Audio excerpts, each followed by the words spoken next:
Hello friends, today we will study about Lambda functions. So I'll just show you how you can open it. Just type in Lambda.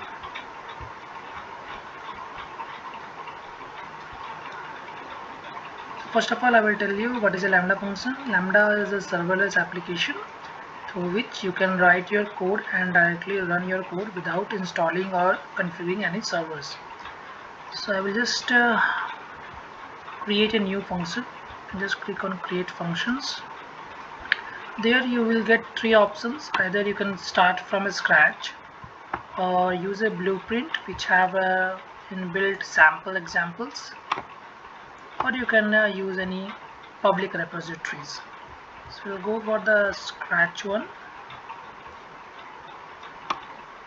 Here you can name any function name.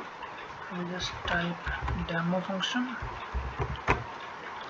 Here you can select which language you are using for creating your Lambda function. So there are multiple options available: .NET, Go, Java, Node.js, Python, Ruby.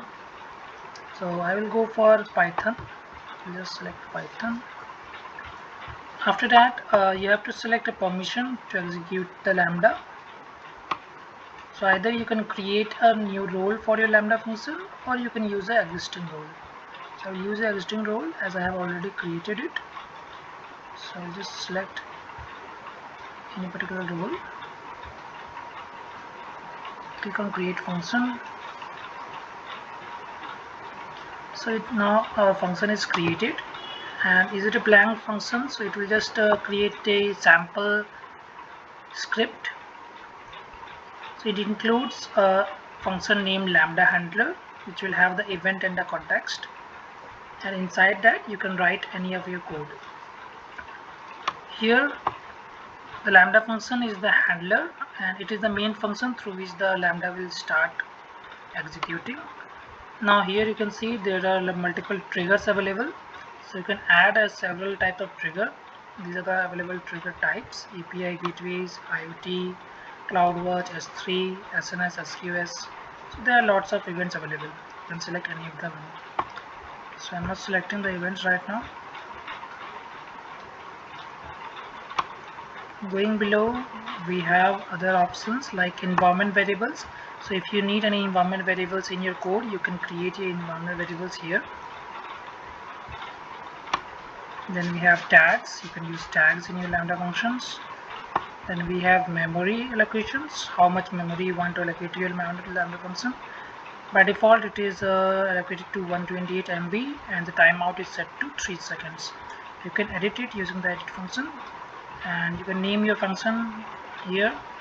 So just type demo function. Here you can increase your memory.